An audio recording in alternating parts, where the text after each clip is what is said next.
Hello student, मैं पूनम श्रीवास्तव रचना शिक्षा प्रशिक्षण केंद्र जौनपुर से। आज मैं DEd SC ID 4th semester को पेपर नंबर 12 टीचिंग मेथोडोलॉजी पढ़ाने जा रही हूँ। उसका यूनिट 5 है टीचिंग ऑफ हिंदी या रीजनल लैंग्वेज।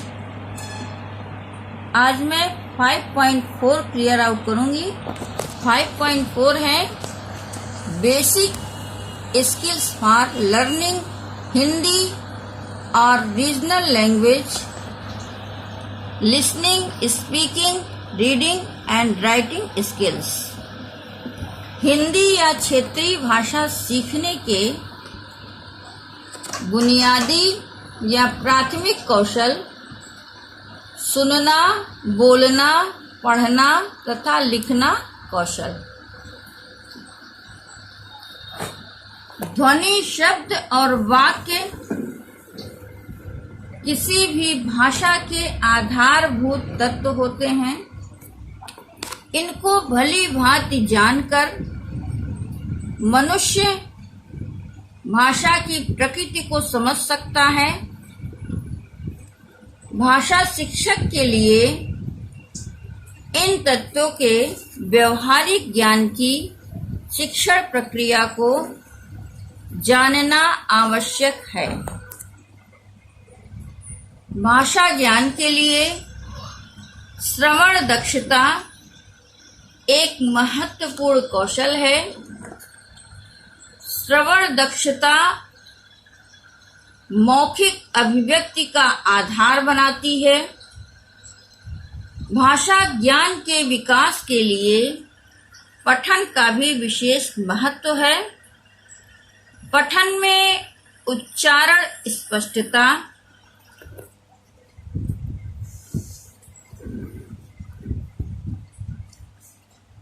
प्रवाह,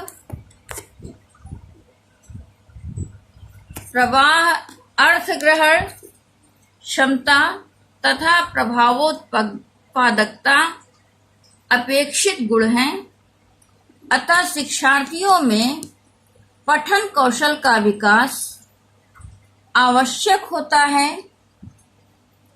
भाषा की चरम सीमा लेखन होती है।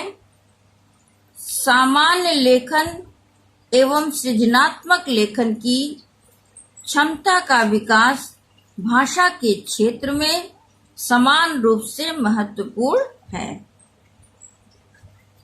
अतः लिखित भाषा के विकास एवं लेखन में आने वाली अशुद्धियों के संशोधन की प्रक्रिया का ज्ञान भाषा शिक्षक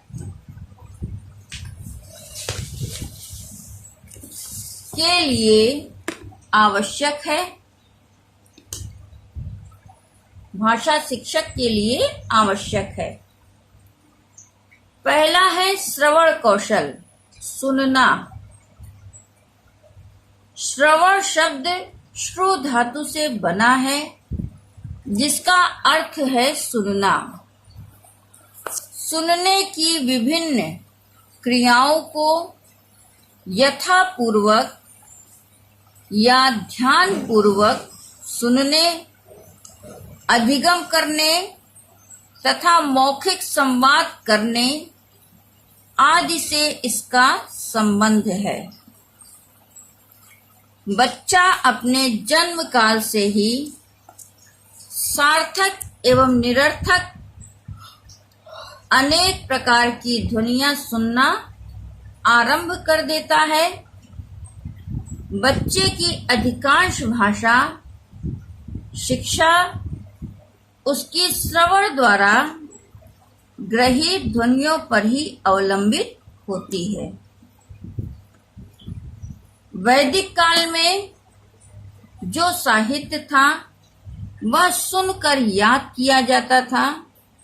यही कारण है कि वेद को श्रुति भी कहा जाता है।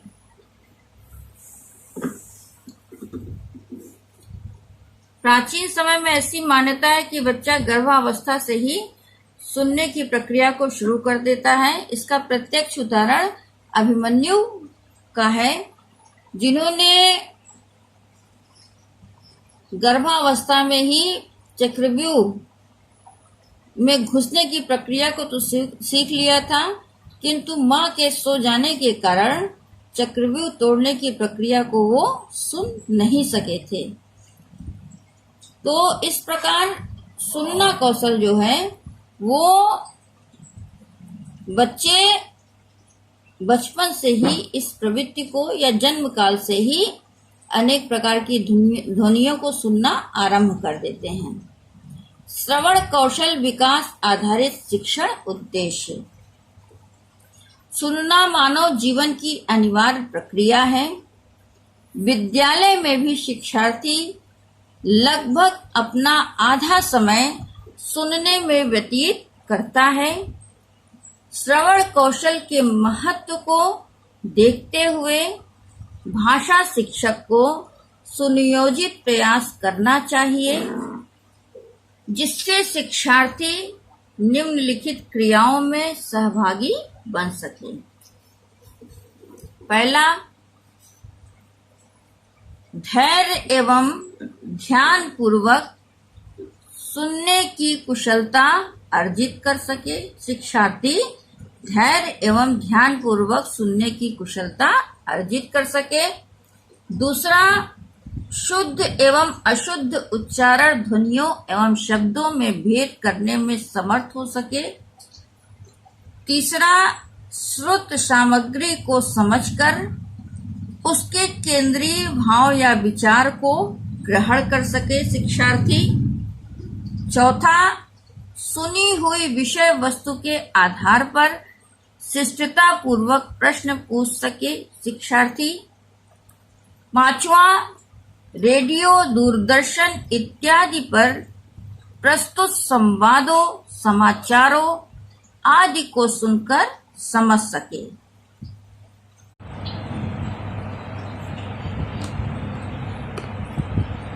श्रवण के प्रकार। श्रवण कौशल के विकास से तात्पर्य है कि बच्चा जो कुछ सुने उसे समझे, अर्थ ग्रहण करे, उसे याद रखे इत्यादि। श्रवण कौशल की इन अपेक्षाओं के आधार पर श्रवण प्रक्रिया के निम्नलिखित प्रकार हैं। पहला, अवधानात्मक श्रवण। दूसरा, रसात्मक श्रवण। तीसरा, विश्लेषणात्मक श्रवण। श्रवण कौशल विकास संबंधी क्रियाकलाप। भाषा शिक्षक के लिए श्रवण कौशल विकास संबंधी क्रियाकलापों पर विचार करना आवश्यक होता है, जिनकी सहायता से शिक्षक शिक्षार्थियों में श्रवण कौशल का सुनियोजित विकास कर सके। शैक्षिक क्रियाकलाप। विद्यार्थियों को कुशल श्रोता बनाने के लिए निम्नलिखित शैक्षिक क्रियाकलाप उपयोगी सिद्ध हो सकते हैं।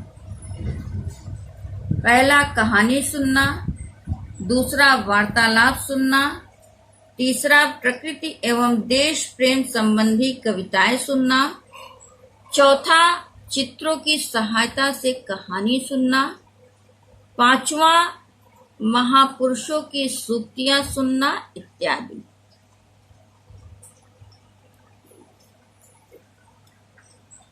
ये शैक्षिक क्रियाकलाप हो गए। अब दूसरा है सहशैक्षिक क्रियाकलाप।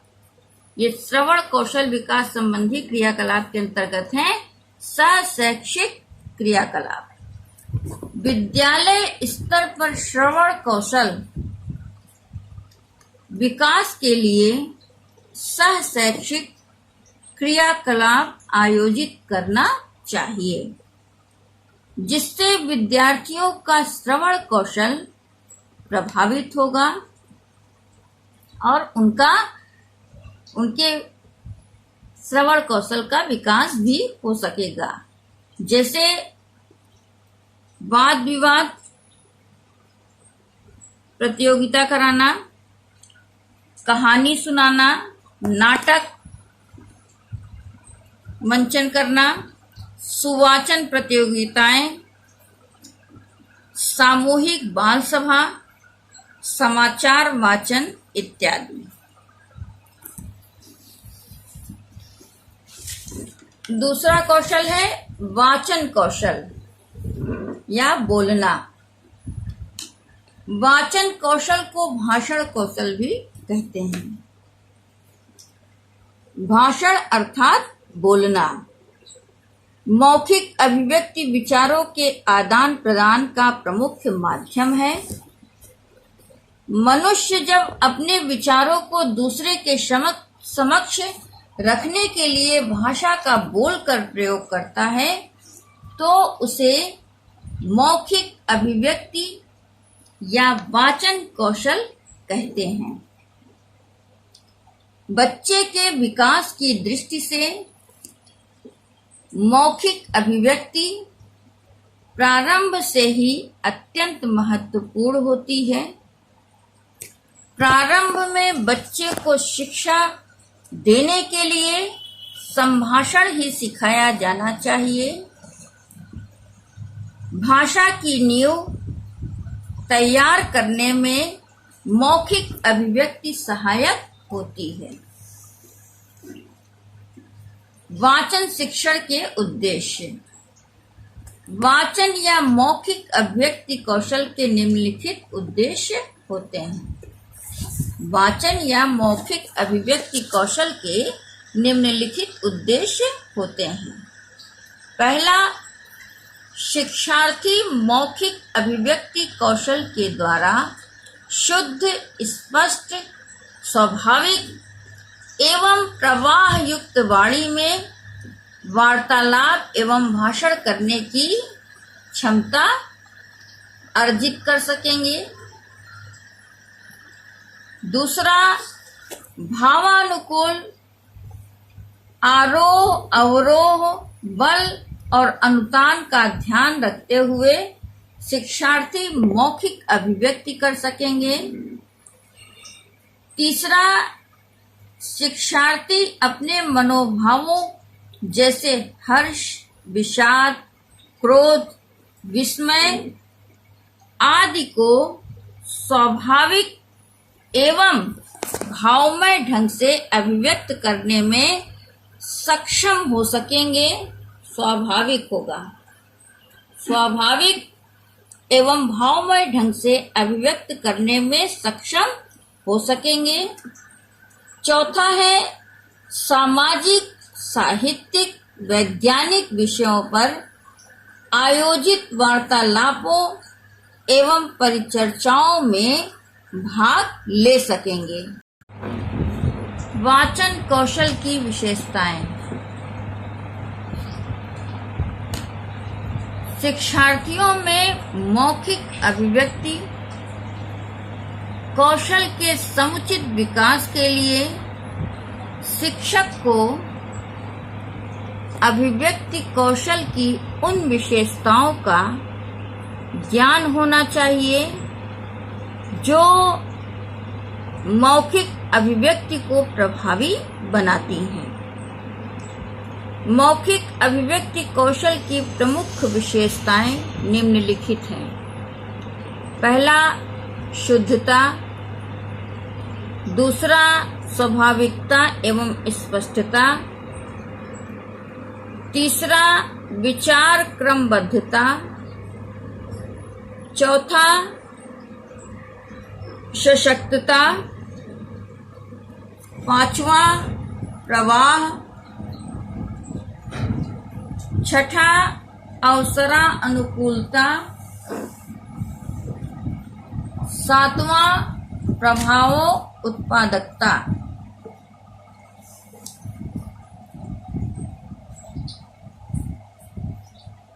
वाचन कौशल या मौखिक अभिव्यक्ति के विकास की क्रियाएं। वाचन कौशल या मौखिक अभिव्यक्ति के विकास की क्रियाएं। मनुष्य प्रतिदिन के कार्य व्यापार में अनेक व्यक्तियों के संपर्क में आता है। मनुष्य का जो प्रतिदिन का कार्य व्यापार है उसमें वो अनेक व्यक्तियों के संपर्क में आता है और भाषा के माध्यम से अपने विचार प्रकट करता है तथा दूसरे के विचारों को समझता है। सामान्यतः विचारों के संप्रेषण के लिए मौखिक अभिव्यक्ति का सहारा लिया जाता है। विभिन्न शैक्षिक स्तरों पर शिक्षार्थी की मौखिक अभिव्यक्ति को निम्नलिखित प्रकार से विकसित किया जा सकता है। पहला, अनौपचारिक बातचीत। कक्षा में तथा कक्षा के बाहर भाषा शिक्षक तथा शिक्षार्थियों के बीच अनौपचारिक लेकिन रोचक बातचीत से बच्चों की झिझक खुल जाती है तथा उनमें आत्मविश्वास उत्पन्न होता है। बच्चों के शब्द भंडार में वृद्धि होने के साथ साथ बच्चों के वाक्य विन्यास में भी सुधार होता है। दूसरा, कहानी कथन। भाषा शिक्षक प्राथमिक स्तर पर बच्चों को कक्षा में कहानी एवं घटनाओं के रोचक कथन प्रस्तुत कर बच्चों को उत्प्रेरित कर सकता है। तीसरा है घटना। बच्चों की मौखिक अभिव्यक्ति के विकास के लिए भाषा शिक्षक को किसी रोचक घटना को स्वयं भी सुनाना चाहिए तथा बच्चों को भी प्रेरित करना चाहिए। नेक्स्ट, चौथा है चित्र वर्णन। प्राथमिक स्तर पर बच्चों में मौखिक अभिव्यक्ति को घटना एवं कहानियों पर निर्मित चित्रों के माध्यम से विकसित किया जा सकता है। पांचवा है भाषण अथवा वाद विवाद। भाषण मौखिक अभिव्यक्ति को विकसित करने का एक अत्यंत उपयुक्त साधन है। भाषा के शिक्षक को समय समय पर शिक्षार्थियों के रुचि एवं ज्ञान के आधार पर भाषण देने का अवसर देना चाहिए तथा विद्यालय में वाद विवाद प्रतियोगिता का आयोजन कर बच्चों की तर्क शक्ति, हाजिर जवाबी, प्रत्युत्पन्न मति इत्यादि का विकास करने का प्रयास करना चाहिए। इस प्रकार उपर्युक्त वाचन कौशल द्वारा शिक्षार्थी को मौखिक अभिव्यक्ति को व्यक्त करने में कुशल बनाया जा सकता है। तीसरा है पठन कौशल। शिक्षार्थी में पठन कौशल का विकास करना भाषा शिक्षण का एक महत्वपूर्ण उद्देश्य है। अतः शिक्षक के लिए आवश्यक है कि वह पठन के महत्व, स्वरूप तथा उपयोग को भली भांति समझकर तदनुरूप शिक्षण प्रक्रिया अपनाए। पठन का महत्व। पठन भाषा का एक महत्वपूर्ण कौशल है। पठन में दक्ष मनुष्य ही लिखित भंडार का प्रयोग कर सकता है। विचारों के ग्रहण, विश्लेषण तथा विवेचन में पठन का विशेष योगदान है। आज मुद्रण के युग में समाचार तथा पत्र पत्रिकाओं को पढ़कर शिक्षार्थी अपने समाज तथा देश की समस्याओं से परिचित होते हैं। अतः पठन दक्षता जनतंत्र की सफलता का एक महत्वपूर्ण उपकरण है। शिक्षार्थी की दृष्टि से भी पठन योग्यता का विकास बहुत महत्वपूर्ण है। सभी विषयों के शिक्षण का माध्यम भाषा होने के कारण पठन कुशल शिक्षार्थी की शैक्षिक उपलब्धि उच्च कोटि की होती है। पठन के प्रकार तथा प्रयोजन। पठन की क्रिया दो प्रकार से संपन्न होती है। पहला सस्वर या मुखर रूप में, दूसरा स्वरहीन या मौन रूप में। पठन प्रक्रिया में शिक्षार्थी पहले सस्वर पठन ही करता है। सस्वर पढ़ने का अभ्यास हो जाने के बाद ही वह धीरे धीरे मौन पठन की ओर अग्रसर होता है। प्राथमिक स्तर के अंत तक शिक्षार्थी पठन के दोनों प्रकारों से परिचित हो जाता है। पठन अभिरुचि का विकास। जीवन में पठन के महत्व को देखते हुए यह आवश्यक है कि शिक्षार्थी में पठन के प्रति रुचि का विकास प्रारंभ से ही होता रहे। पठन अभिरुचियों के संबंध में देश विदेश में अनेक अध्ययन एवं अनुसंधान किए गए हैं। इनके आधार पर पता चलता है कि बच्चों की अभिरुचियां उनके भौगोलिक वातावरण, सांस्कृतिक परिवेश, उपलब्ध पाठ्य सामग्री तथा प्रचलित शिक्षण विधि के अनुसार भिन्न भिन्न होती है। शिक्षार्थी की आयु, लिंग तथा सामाजिक आर्थिक स्थिति भी उसके पठन अभिरुचि के निर्धारण में सहायक होते हैं। जैसे जैसे बच्चे का पठन कौशल विकसित होता जाता है, वैसे वैसे उसकी पठन सीमा का भी विस्तार होता है। पठन अभिरुचि के विकास में शिक्षक की महत्वपूर्ण भूमिका होती है।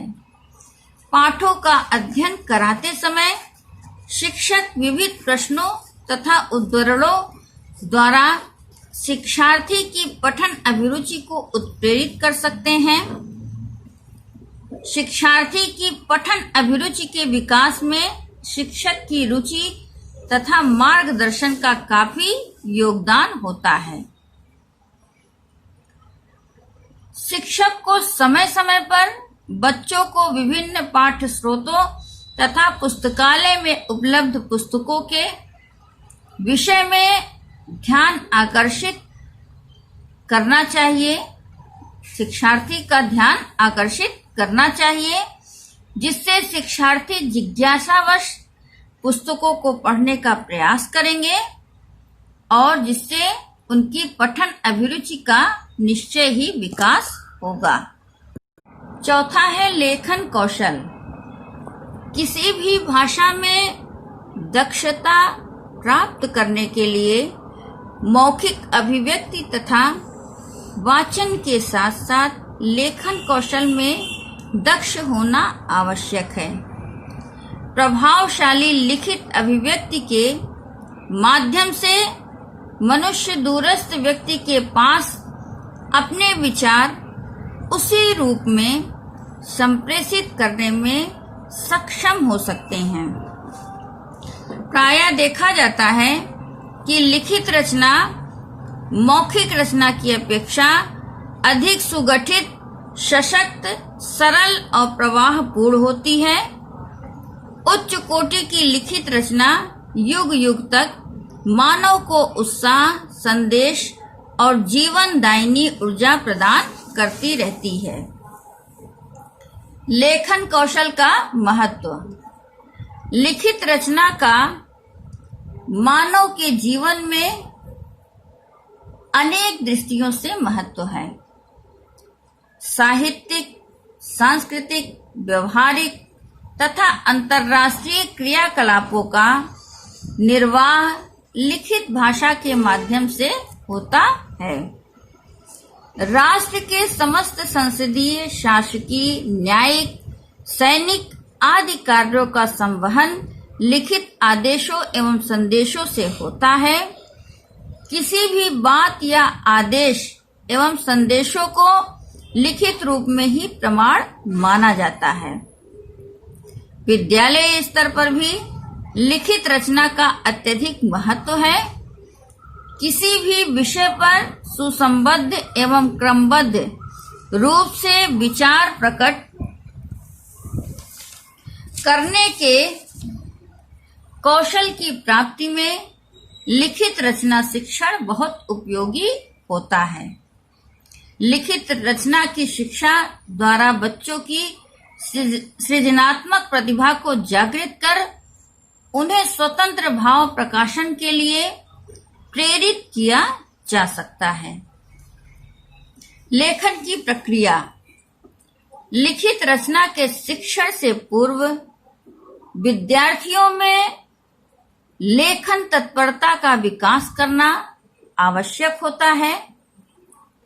प्राथमिक स्तर पर शिक्षार्थी को तख्ती या स्लेट अथवा कॉपी पर वर्ण रचना का अभ्यास कराया जाता है।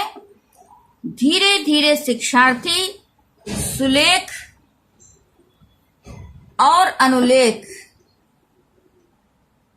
सुलेख और ला होगा यहाँ पे, सुलेख और अनुलेख द्वारा सुंदर, सुडौल और समाकृतिक शब्दों तथा वाक्यों का लेखन सीखता है। वाक्य रचना के अभ्यास के अनंतर अनुच्छेद लेखन और तदंतर पत्र लेखन, निबंध लेखन इत्यादि सीख जाता है। इस प्रकार तत्परता और तैयारी के लिए शिक्षक को सरल से कठिन की ओर शिक्षण सूत्र को अपनाना चाहिए। इस संबंध में जे मैस्की एवं जे मैनरो का कथन है कि जिन वस्तुओं पर लिखने की शिक्षा दी जाए उनका क्रम इस प्रकार रहे, जैसे जमीन पर उंगली से, श्याम पट पर खड़िया से, स्लेट पर बत्ती से, तख्ती पर कलम से और अंत में कागज पर होल्डर व स्याही या पेन से। लिखित रचना के प्रकार एवं उनका शिक्षण। लिखित रचना का प्रारंभिक रूप अनुलेख है। अनुकरण द्वारा बच्चों को सिखाने के लिए प्रारंभ में अनुलेख का अभ्यास कराया जाता है। इसके द्वारा बच्चा सुलेख का भी अभ्यास करता है। अभ्यास के बाद माध्यमिक स्तर पर शिक्षार्थी को निम्नलिखित प्रकार की रचनाओं का शिक्षण कराया जाता है। पहला है वर्णन। चित्रों के आधार पर, जैसे किसी ऐतिहासिक इमारत ताजमहल का चित्र दिखाकर बच्चों को उसका वर्णन करना इत्यादि। दूसरा है पत्र। तीसरा है लेख एवं निबंध।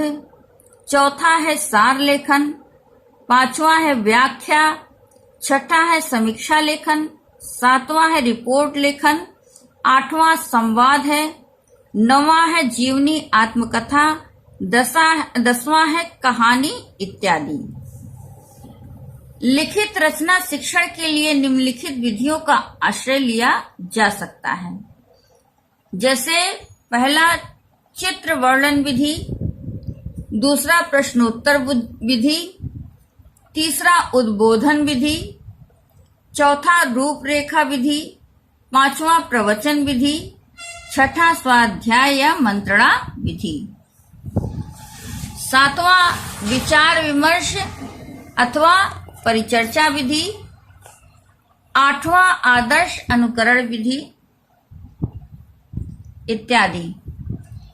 इस प्रकार उपर्युक्त चारों कौशलों में निपुण होने पर शिक्षार्थी का भाषा संबंधी विकास होता है तथा हिंदी भाषा के शिक्षक का उत्तरदायित्व बनता है कि वह शिक्षार्थी में हिंदी भाषा के साहित्य तथा सिद्धांतों के प्रति जागरूकता तथा लगाव बढ़ाने का प्रयास करे। यहाँ पर आपका टॉपिक खत्म होता है। अब मैं आपको कुछ प्रश्न देना चाहती हूँ जिसको आप अपने कॉपी में एक असाइनमेंट के रूप में लिख लीजिएगा। आपका पहला प्रश्न है, हिंदी भाषा शिक्षण में श्रवण तथा वाचन कौशल की व्याख्या कीजिए। हिंदी भाषा शिक्षण में श्रवण तथा वाचन कौशल की व्याख्या कीजिए।